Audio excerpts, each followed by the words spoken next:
You can't rest, and you've decided it's because you're busy. But that isn't it. The truth is quieter and harder. You can't rest because stillness is the one place the feelings you've been outrunning finally catch up to you. The moment you stop moving, they're there, waiting, patient, exactly where you left them. So you keep moving. I'm the voice of shadow and self. I read the psychology so you don't have to. And I tell you the parts about yourself most people would rather not say out loud. And this is one of them.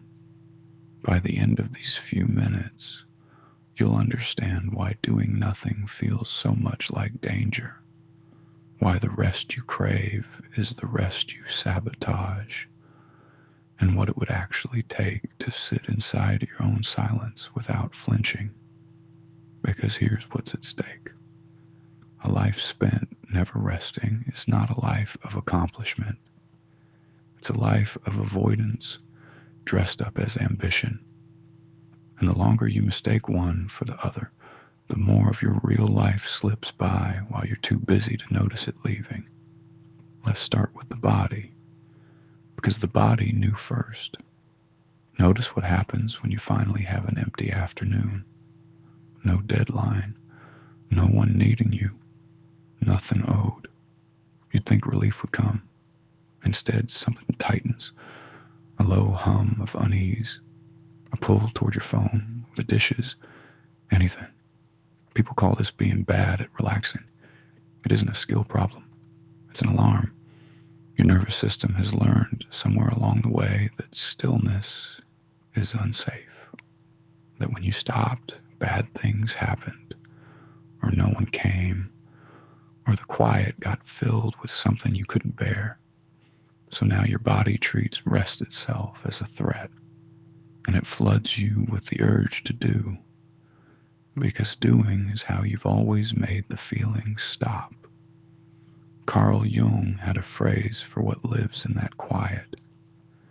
He called it the shadow, the part of yourself you've pushed out of sight because it was too painful, too shameful, or too inconvenient to carry in the light.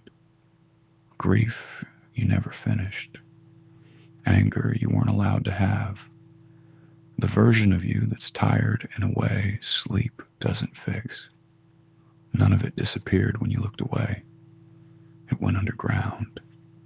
And the shadow doesn't speak while you're busy. It can't get a word in. It waits for the silence.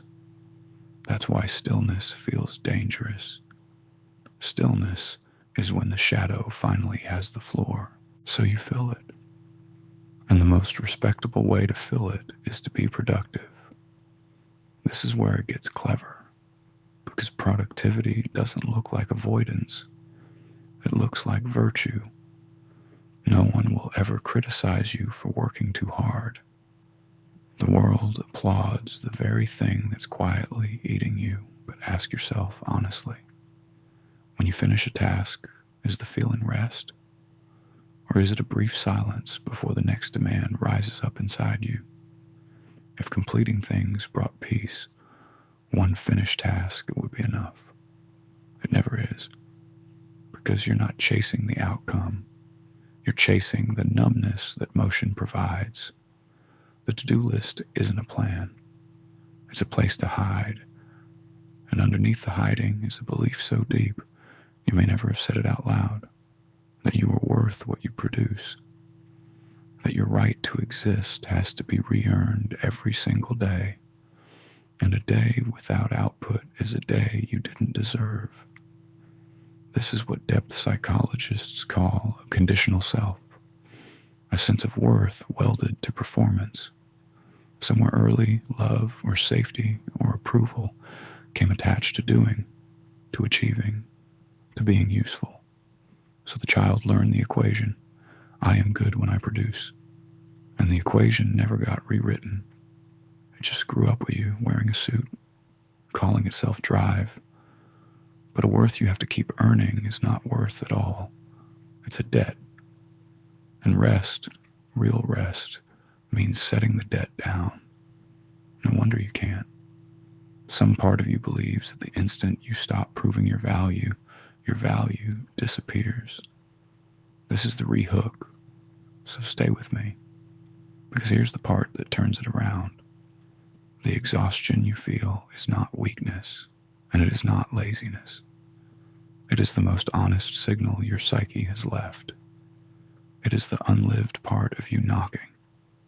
Jung wrote about what he called the unlived life, all the experiences, feelings, and parts of yourself that got set aside, postponed, sacrificed for the demands of the day, the rest you never took, the grief you scheduled around, the version of you that wanted to simply be, not perform. These don't vanish when you ignore them. Jung observed that the unlived life accumulates, and eventually it presses on you through restlessness, through a heaviness you can't explain, through the strange sorrow that can ambush you in a quiet room. When you can't sit still, that pressure is what you're running from. The stillness isn't empty. It's full of everything you've postponed. And it's asking, finally, to be lived. There's a guilt that guards all of this, and it deserves its own light.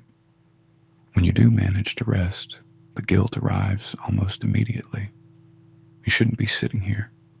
You're wasting time. Other people are getting ahead. That voice feels like conscience, but look closer. It isn't moral.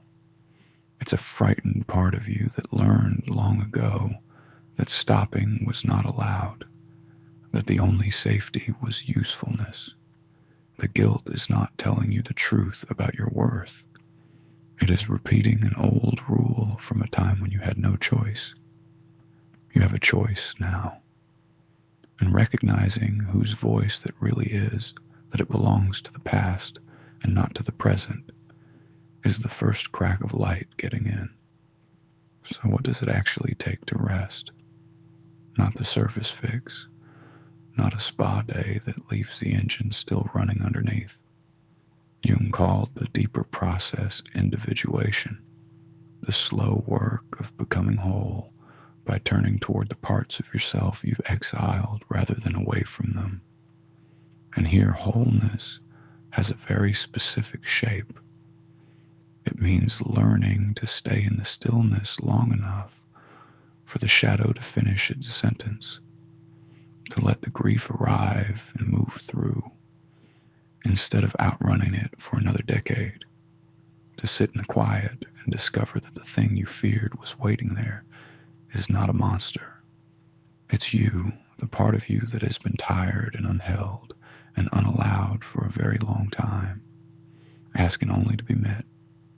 That is why you can't let yourself rest. Not because you're lazy, because rest is intimacy with yourself. And that is the one meeting you've spent your whole life avoiding. The fear underneath the fear isn't doing nothing. It's who you might have to feel and forgive and finally become if you ever sat down long enough to find out. So here's what I'll leave you with. The next time the silence makes you reach for something to do, pause, just for a breath, and ask what's actually arriving. You don't have to fix it. You don't have to solve it. You only have to stop running from it long enough to hear what it's been trying to say. Stillness was never the threat. It was the doorway. And on the other side of it is not emptiness. It's the life you were too busy to live, waiting quietly for you to come home. This is shadow and self. If something in this found you, stay a while. There's more.